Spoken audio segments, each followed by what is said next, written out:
Disitulah Ibu jasanya ulama-ulama kampung, jasa murid-muridnya Syekh Nawawi Al-Bantani. Kalau tidak ada murid-murid Syekh Nawawi Al-Bantani, maka belum tentu makam baginda Rasul hari ini masih berada di Raudhah. Karena tahun 1924 Komite Hijaz dibentuk yang dipimpin oleh Kiai Haji Wahab Hasbullah yang menyampaikan nota protes kepada Raja Arab Saudi yang akan memindahkan makam baginda Rasulullah Sallallahu Alaihi Wasallam. Dan itu jasa siapa? Jasa ulama Indo, jasa kiai kampung yang tidak diperhitungkan, yang hari ini disebut satu Habib bodoh lebih baik daripada 70 ulama. Ada yang menyampaikan begitu kan? Apakah kita akan bangga bahwa kita ini anak si Fulan bin si Fulan bin si Anu bin si Anu? Sementara kedudukan kemuliaan manusia tidak diukur dari sisi nasab. Syaraful insan bil ilmi, bil amali, bil akhlaqi, wala bin nasabi. Kemuliaan seseorang itu dinilai bukan dari nasabnya, tapi dari ilmunya, dari amalnya, dan dari akhlaknya. Jangan pernah membeda-bedakan kepada siapapun. Ras, suku, bangsa, bahasa, bahkan beda agama pun tidak ada dalam diri kita harus memusuhi terhadap orang-orang itu.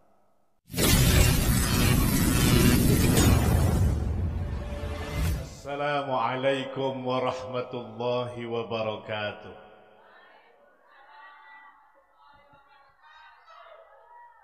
Bismillah, alhamdulillah. Wassalatu wassalamu ala sayyidina Muhammad Rasulillah wa ala alihi wa sahbihi wa man tabi'a sunnatahu wa jama'ata min yawmina hadha ila yawmin nahdah. Ashaba fadilah Al-Syeikh Kiai Haji Muhammad Abdul Ghufran Al-Bantani, semoga beliau senantiasa diberikan kesehatan oleh Allah, dipanjangkan umurnya, senantiasa diberikan keberkahan. Tugas beliau itu berat, Bu, keliling se-Indonesia untuk menyampaikan cinta kasih sesama umat manusia. Para dewan guru pondok pesantren unik Nusantara Pancasila, uniknya enggak unik kok, enggak hames ya. Alhamdulillah. Hadirin wal hadirat rahimakumullah. Sebetulnya Gus Ubad saya datang ke sini untuk mencari hikmah mau'idhah hasanah, bukan dalam rangka menyampaikan mau'idhah hasanah. Tetapi perintah daripada Mama Abuya Ghufran Al-Bantani, sedikit saya untuk menyampaikan bahasa-bahasa hikmah yang sebetulnya tidak layak saya sampaikan di depan guru-guru saya ini. Dengan sangat terpaksa saya harus duduk di atas panggung di depan ibu bapak sekalian. Yang paling utama dalam hidup bukan kehebatan kita dari nasab kita yang sedang ramai hari ini. Apakah kita akan bangga bahwa kita ini anak si Fulan bin si Fulan bin si Anu bin si Anu? Sementara kedudukan kemuliaan manusia tidak diukur dari sisi nasab. Syaraful insan bil ilmi, bil amali, bil akhlaqi, wala bin nasabi. Kemuliaan seseorang itu dinilai bukan dari nasabnya, tapi dari ilmunya, dari amalnya, dan dari akhlaknya. Dari akhlaknya. Apa yang menjadi beban kehidupan kita ketika kita membawa nasab?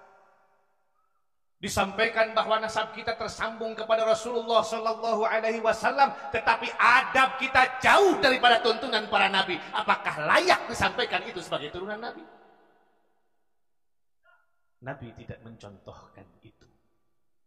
Sementara baginda Rasulullah Sallallahu Alaihi Wasallam diturunkan ke muka bumi untuk menyempurnakan akhlak kita. Yang menjadi beban moral saya itu bukan Abdul Aziz Gus Ubad. Belakangnya itu Cicit Mama Ciwedus. Yang berat membawa beban hidup saya itu bukan Abdul Aziz, Tetapi embel-embel nasab yang selalu dinisbatkan kepada saya bahwa Abdul Aziz adalah cicitnya Mama Ciwedus. Sementara rokok saya masih Marlboro, rokok Yahudi. Belum sin. Nah ini yang menjadi sebuah persoalan. Maka dari itu ibu dan bapak sekalian, hati-hati dalam memilih guru. Hati-hati dalam memilih guru. Kepada guru jangan pernah suudzon. Kepada guru jangan pernah kita berburuk sangka. Yang paling utama kepada guru kita bukan kita meraih ilmunya, tetapi rasa hikmah kita kepada guru itu yang justru akan menyelamatkan kehidupan kita. 130 tahun yang lalu ada sosok ulama dari Jawa, dari Sunda yang melahirkan ulama-ulama besar yang bernama Syekh Nawawi Al-Bantani. Orang-orang di Arab itu lebih mengenal namanya Abdullah Al-Mu'ti.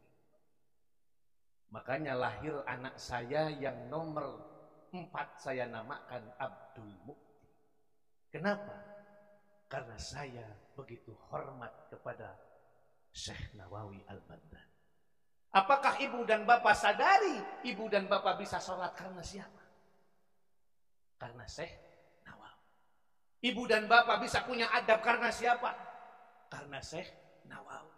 Para habaib datang ke Indonesia karena siapa? Karena Syekh Nawawi Al-Bantani. Kita harus memahami fakta sejarah tatkala Turki Utsmani hancur akibat pengkhianatan dari penggembala-penggembala kambing yang bernama Ibnu Saud, yang akhirnya Hijaz diganti namanya menjadi Saudi Arabia. Karena itu dari pengkhianatan Ibnu Saud yang diperalat oleh Raja Anglikan, Kristen Anglikan yang bernama Raja Socat, yang menghancurkan kedaulatan Turki Utsmani, kekhalifahan terakhir dalam daulah Islamiyah. Dulu namanya Hijaz, nggak ada Saudi. Disitulah ada yang bernama sosok orang pintar yang bernama Muhammad bin Abdul Wahab, yang dia membuat sebuah kitab yang berjudul La Madhabi, tidak percaya tidak ada madhab yang empat. Jadi kalau ada sekarang orang-orang Wahabi yang menyampaikan bahwa dia madhabnya kepada Imam Hambali, kurang konsisten sebetulnya. Ya, apa kurang konsistennya? Imam Hambali itu kalau dijilat anjing kudu disopak jeung daging-daging apa? Kalau dijilat anjing dia tetap aja ngikutnya ke Imam Syafi'i. Kan gak konsisten, gak mau rugi. Nah ini yang paling bahaya, Bu. Dan jasa Imam Syekh Nawawi Al-Bantani, beliaulah yang membawa Islam yang memiliki sebuah model, karena beliau menjadi mufti Mekah tatkala gejolak Hijaz sedang betul-betul ada pergoncangan di akhir masa kekhalifahan Turki Utsmani. Dan puncak keruntuhannya adalah tahun 1924, ketika akhirnya keruntuhan Turki Utsmani itu selesai. Disitulah ibu, jasanya ulama-ulama kampung, jasa murid-muridnya Syekh Nawawi Al-Bantani. Kalau tidak ada murid-murid Syekh Nawawi Al-Bantani, maka belum tentu makam baginda Rasul hari ini masih berada di Raudhah. Karena tahun 1924 Komite Hijaz dibentuk yang dipimpin oleh Kiai Haji Wahab Hasbullah, yang menyampaikan nota protes kepada Raja Arab Saudi yang akan memindahkan makam baginda Rasulullah Sallallahu Alaihi Wasallam. Dan itu jasa siapa? Jasa ulama Indo, jasa kiai kampung yang tidak diperhitungkan, yang hari ini disebut satu Habib bodoh lebih baik daripada 70 ulama.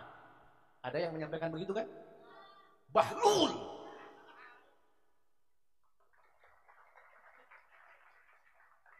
Bahlul. Negah, burung aja nyanyi. Jangan pernah kita berbicara tentang kesolehan sosial, adab dan akhlak ketika ulama-ulama kampung tidak ada yang mengajarkan akhlak terhadap anak-anak itu. Betul, Bu? Anak-anak ibu bisa ngaji dari siapa? Dari ulama kampung. Anak-anak ibu bisa rukun Islam dari siapa? Dari ulama kampung. Itulah ulama kampung yang mengajarkan dari basic, dari bawah sampai dengan memahami bab-bab yang lebih tinggi dalam urusan beragama. Kan baheula mah bahasa Sunda diajarnya jahil aku sobat. Baja barba, faja barfasin, JRC, ya jabaria, tarabas, bapasia, gitu. Yang bukan orang Sunda, orang Mudeng. Dan yang paling penting dalam kehidupan kita, ibu mengantarkan anak-anak ibu datang ke pesantren, jangan pernah punya pikiran supaya anak-anak kita hebat. Hebat itu adalah buruh upah terhadap hikmahnya dia terhadap guru. Yang paling utama di pondok itu ada keberkahan. Yang paling utama di pondok itu ada barokahnya guru, ada barokahnya mursyid, sehingga ada sebuah nadom yang harus kita cermati. Man ana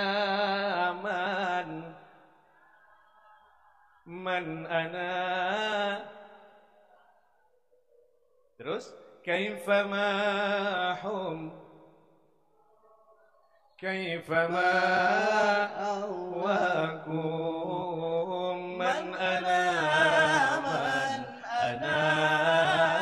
man ana laulakum kaifama hubbukum kaifama ahwakum.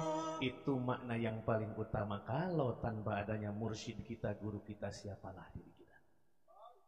Betul Bu? Yang utama hikmah. Di zaman Kangjeng Nabi Bu Sallallahu Alaihi Wasallam, ada seorang sahabat Nabi yang hidupnya itu berantakan. Hidupnya berantakan. Orang lain sholat, dia nggak sholat. Orang lain puasa, dia nggak puasa. Orang lain kencing ke kamar mandi, dia di pinggir masjid. Namanya Nuaiman.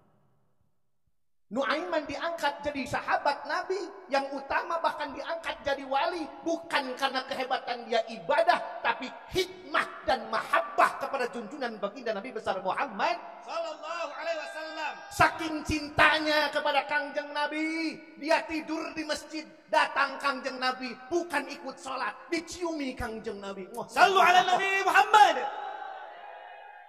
Lucunya beres nyiumin, bukan ikut sholat dengan Kangjeng Nabi, terus deh sare. Kembali tidur. Inilah hebatnya Nuaiman. Bahkan ketika Nabi sedang berkhutbah, teriak-teriak di belakang, "Ya Muhammad, mata syah. Ya Rasul, kapan kiamat? Ya Rasul, kapan kiamat?" Nuaiman teriak-teriak di belakang. Umar bin Khattab matanya sudah merah, mau mencabut pedangnya, ingin menghabisi yang namanya Nuaiman. Karena orang yang sedang berkhutbah, tugas jamaah itu angsitu wasma'u wa ati'u jami'atul rahimakumullah. Diam cicing rek ngapi teu ngapi cicing. Ini Nuaiman di belakang teriak-teriak. Selesai khutbah baginda Rasul, datang baginda Rasul. Siapa yang teriak-teriak? Saya ya Rasul. Apa bekalmu nanti ketika engkau kiamat datang ke akhirat? Apa yang sudah kamu perbuat selama di dunia? Apa yang disampaikan Nuaiman? Lah, itu bukan nama. Saya nggak punya apa-apa. Saya nggak punya ilmu. Saya nggak rajin ibadah. Tidak seperti dengan sahabat-sahabat engkau ya Rasul. Hanya satu modal saya ya Rasul. Ana uhibbu ilaika. Aku cinta kepadamu ya Nabi. Apa yang disampaikan oleh Rasul? Kalau kamu mencintai kepada aku, maka aku pun mencintai kepadamu. Man ahabbani kana ma'i fil. Asbabul wurudnya hadis ini gara-gara dia. Sampai Abu Bakar mendengar ketika Nuaiman disampaikan surga karena makom mahabbahnya kepada Rasul. Abu Bakar dengan larinya datang kepada Rasul. Ya Rasul, apakah betul yang disampaikan kepada Nuaiman dengan modal cinta akan masuk ke dalam surga? Baginda Rasul dengan tersenyum menyampaikan kepada Abu Bakar itu.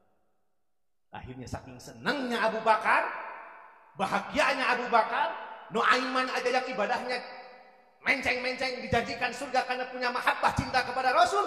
Abu Bakar dalam hatinya aku berantes. Aing mah cenah komo anak dibikeun. Sahabat utama, kakiku habis dipatuk ular gara-gara melindungi Kangjeng Nabi. Kalau saja Nuaiman dijanjikan surga, apalagi saya, kata Abu Bakar sebagai sahabat utama, saking Bahagianya Abu Bakar, dia berjoget sambil keliling. Ya, putar joget Abu Bakar. Itulah tarian sufi yang dibawa oleh Jalaluddin Rumi melalui sebuah thariqah yang bernama thariqah Maulawiyah. Jadi tarian sufi juga ada sanadnya dari Abu Bakar Siddiq yang begitu bahagia Nuaiman dinyanyikan surga oleh baginda Rasul. Saking cintanya baginda Rasul kepada Nuaiman. Nuaiman wafat meninggal dunia dimandikan oleh Nabi. Nuaiman wafat dikafani oleh Nabi. Nuaiman dimasukkan ke dalam kubur oleh baginda Rasul.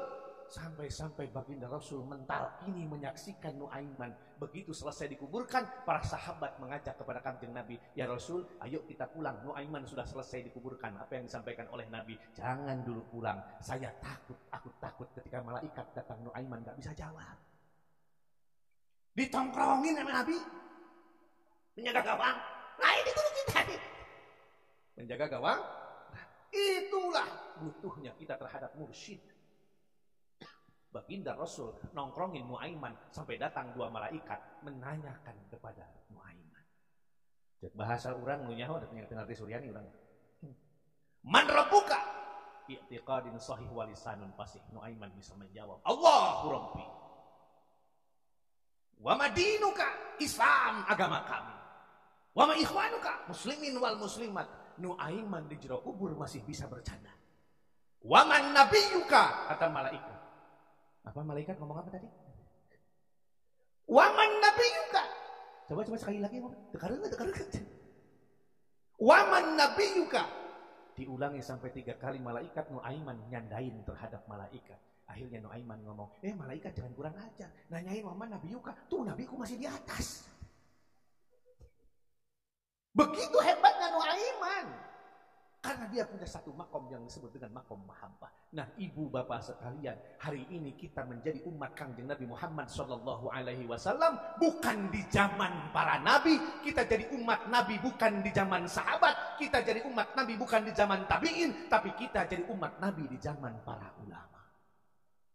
Maka siapa yang harus kita ikuti adalah ulama. Siapa yang harus kita jadikan panutan adalah ulama. Karena ulama pewarisnya para nabi. Karena manusia yang utama di hadapan Allah hanya ada 2. Al-ulama dan orang-orang yang hafal Al-Quran. Tapi lain wa fi hifdzil Quran wa fi hamalatil Quran. Bukan hanya sekedar hafal. Hari ini banyak yang hafal Quran. Tapi hatinya tidak ada Al-Quran. Dan inilah yang dialami sanad keguruan oleh saya. Saya punya kakek, saya punya buyut saya, namanya Kiai Haji Ahmad Sobari. Dianterin sama orang tuanya, namanya Syekh Adroi. Siapa Mama Sobari? Ini harus tahu. Mama Sobari itu terkenalnya Ciwedus. Tadi guru kita Gus Asep sudah menyampaikan Mama Ciwedus. Kenapa disebut Ciwedus? Padahal nama aslinya Kiai Haji Ahmad Sobari. Karena selama mondok di Bangkalan 12 tahun setengah gak pernah ngaji, gak pernah buka kitab, gak pernah baca 1 titik huruf ngaji pun, hanya ngangon wedus. Begitu diantarkan oleh orang tuanya ke Bangkalan, Mama Bangkalan, saya nitip anak saya namanya Sobari, mohon dibina menjadi orang yang soleh. Apa yang disampaikan oleh Syekhona Khalil Bangkalan, ji ujang mengondo mau. Dah, kamu masana gembala kambing saja. Akhirnya Kiai Ahmad Sobari berangkat ke hutan membawa kambing selama 12 tahun. Kiai Haji Khalil Bangkalan lupa punya murid yang bernama Sobari. Setelah 12 tahun long time ago, ingat orang tua. Ini bukan jahe kan itu.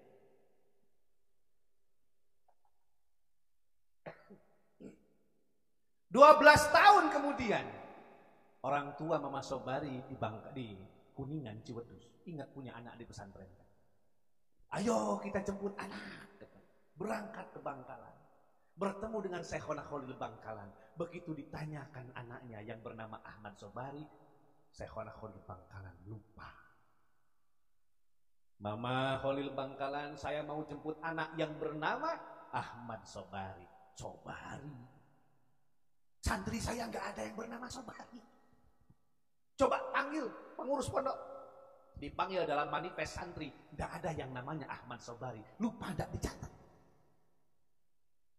Gak dicatat, gak dianggap murid. Tapi Mama Sobari gak pernah undung, gak pernah dia merasa marah. Diberikan sebuah tugas oleh kiainya untuk menggembala wedus selama 12 tahun setengah. Bahkan ada yang menyampaikan riwayat sampai dengan 13 tahun. Begitu ngobrol lama, Syekhona Khalil ingat, walaupun wali tetap manusia. Kadang-kadang ada ingat, ada lupa. Itu mah fitrah manusia. Begitu sekian lama kita ngobrol, orang tua Mama Sobari ngobrol, Syekhona Khalil ingat, waduh, dulu pernah ada anak yang disuruh ngelawan wedus. Akhirnya ngurus santri, nyari ke hutan, datang Mama Sobari, sudah berjenggot, wedusnya sudah banyak.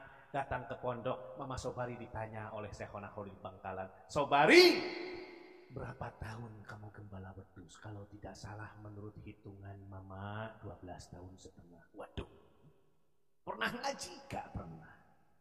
Nah terus kerjamu apa? Gembala wedus sesuai tugas Mama.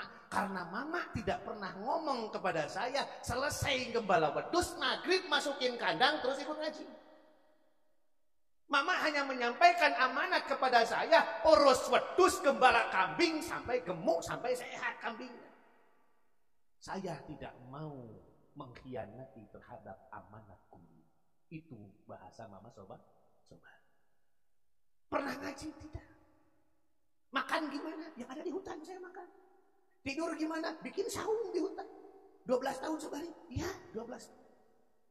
Akhirnya Mama Sobari, Mama Khalil Bangkalan menyampaikan kepada orang tua dan Mama Sobari, jangan dulu pada pulang, tunggu 3 hari, saya mau riadoh tirakat di dalam kamar. Akhirnya Syekhona Khalil Bangkalan masuk ke dalam kamar. Alhamdulillah, memang unik.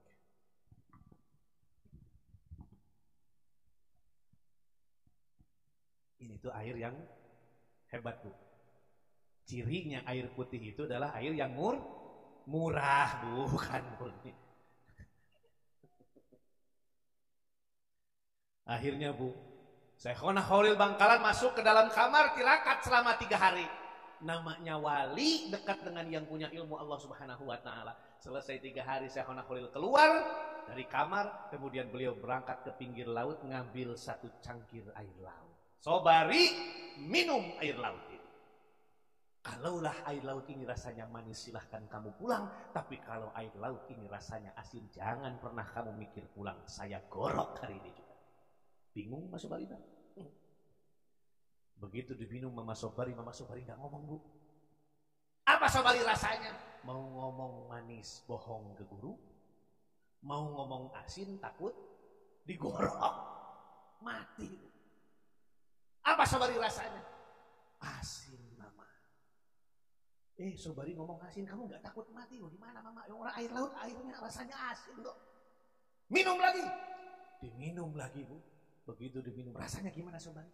Masih asin, Mama. Ya Allah, Sobari masih nyebut asin, nasihat tetesian pahit, bahasa Sunda.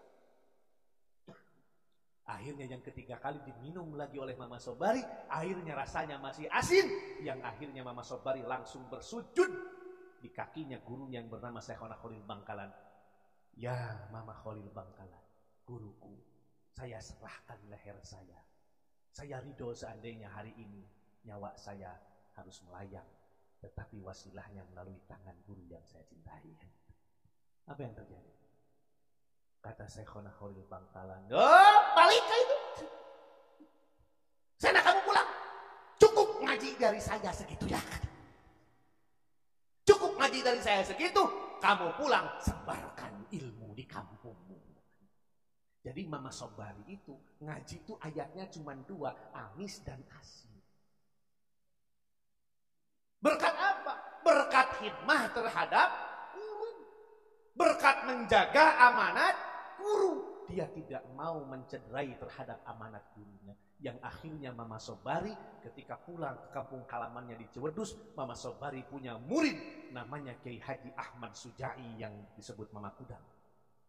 Mama Sobari punya punya murid namanya Mama Ilyas Cibenter Banjar. Mama Sobari punya murid namanya Kiai Haji Mansur Cimanggu, Tasikmalaya. Mama Sobari punya murid Mama Keresek. Mama Sobari punya murid namanya Mama Satibi. Mama Satibi yang ada di Gentur, Cianjur. Mama Sobari punya murid namanya Kiai Haji Makmun Bakri atau yang terkenal Mama Sempur. Mama Sobari punya murid yang terkenal se-Jawa Barat, yang akhirnya Mama Sobari menjadi satu wasilah sanad keguruan yang masuk di Jawa Barat melalui Syekhona Khalil Bangkalan, melalui Syekh Nawawi Al-Bantani yang sanadnya nyambung kepada Mama Sobari dengan Syekhona Khalil Bangkalan itu saudara. Agak jauh. Karena Mama Sobari dipertemukan dengan Syekhona Khalil pada satu keturunan yang sama. Kiai Haji Ahmad Sobari bin Syekh Adroi bin Buyut Ma'illah bin Tubagus Kalamuddin bin Abdul Mahasin Zainal Abidin bin Sultan Haji atau yang terkenal dengan Syekh Mansuruddin Cikaduan bin Abdul Fatah Abdul Fathi atau terkenal dengan Sultan Ageng Tirtayasa bin Abdul Ma'ali Ahmad bin Abdul Mufakhir bin Maulana Yusuf Banten bin Maulana Hasanuddin Banten bin Syekh Syarif Hidayatullah bin Sayyid Abdullah Asyaba.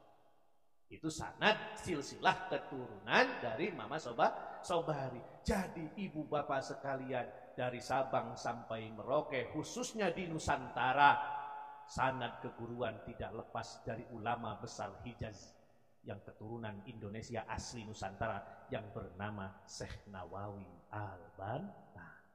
Maka sudah selayaknya hari ini kita haul, bukan hanya untuk memperingati, tetapi kita sejak tahadus bin nikmah kita bisa mengenal Allah karena kitab Tijanud Darari, kitab tipis dasar tauhid yang syarahnya Syekh Nawawi Al-Bantani. Kita bisa ibadah karena syarahnya dari Syekh Nawawi Al-Bantani yang bernama Syafinatun Najah. Inilah jasa-jasa beliau. Sampai beliau hari ini tidak pernah kita lupakan. Karena ulama-ulama yang membawa hikmah kepada kita, mengajarkan kepada kita yang paling utama itu adalah adab dan akhlak. Adab, akhlak. Adab kedudukannya lebih tinggi daripada ilmu. Buat apa orang yang tinggi ilmu tetapi adabnya rendah? Jangan pernah sekali-kali, walaupun dia mengaku keturunan Nabi sekalipun, tetapi dia tidak mencerminkan akhlak Nabi, jangan pernah diikuti. Tapi kewajiban kita menghormati kepada siapapun. Al-hurmatu khairun minat ta'at. Hormat itu lebih utama daripada taat. Kalau dia menyampaikan dia turunan Nabi, tetapi ternyata ada perilaku bahasanya tidak baik untuk kita ikuti, jangan pernah sekali-kali kita ikuti. Kasih sayanglah kepada siapapun yang kita kasih. Jangan pernah membeda-bedakan kepada siapapun. Ras, suku, bangsa, bahasa, bahkan beda agama pun tidak ada dalam diri kita harus memusuhi terhadap orang-orang itu. Tebarkan kasih sayang di antara sesama kita. Karena bahasanya irhamu man fil ardi yarhamkum man fis sama. Kasihi semua makhluk Allah yang ada di bumi, siapapun itu, dari manapun itu, jenis apapun itu, kewajiban kita menyayangi terhadap sesama makhluk Allah. Maka yang di langit akan menyayangi kepada kita. Yakin terhadap itu? Maka insya Allah guru besar kita Mama Kiai Haji Muhammad Abdul Ghufar yang senantiasa menyampaikan rasa cinta dan kasih sayang kepada kita 24 jam. Beliau tidak pernah lepas mendoakan terhadap murid-muridnya. Kita jangan pernah banyak bicara apapun. Yang penting hikmah, yang penting hormat, yang penting kita yakin kita mengikuti beliau membawa keberkahan untuk kita semua. Cukup demikian. Saya tidak bisa banyak bercanda karena saya biasa pidato bahasa Sunda. Bahasa Sunda ngerti nggak Bu? Bedanya Sunda sama Jawa itu cuman O dan A. Kalau bahasa Sundanya mangga, bahasa Jawanya monggo. Kalau bahasa Sundanya calik, bahasa Jawanya colok. Kalau bahasa Jawa Sundanya rujak, bahasa Sundanya rujak, bahasa Jawa rojok. Bedanya cuma A dan O itu saja kan. Mudah-mudahan kita semua diberikan kesehatan oleh Allah Subhanahu wa taala. Allahumma shalli ala sayyidina Muhammad. Itu saja yang bisa saya sampaikan. Terima kasih. Ini hanya sekedar kaul kalau orang Sunda bilang. Saya datang ke sini sekali lagi bukan untuk pidato, tapi untuk membawa dan hikmah dari guru kita Mama Kiai Haji Muhammad Abdul Ghufar. Itu yang bisa saya sampaikan. Sekali lagi, berpegang teguhlah terhadap ulama-ulama Nusantara. Berpegang teguhlah terhadap ulama-ulama yang meyakini nasab-nasab ulama Nusantara sampai kepada Wali Songo, sampai kepada baginda Rasulullah Shallallahu Alaihi. Itulah yang orang-orang sangat berjasa sehingga kita mengenal Allah sampai dengan detik. Terima kasih. Wallahul muwaffiq ila aqwamit thoriq. Assalamualaikum warahmatullahi wabarakatuh.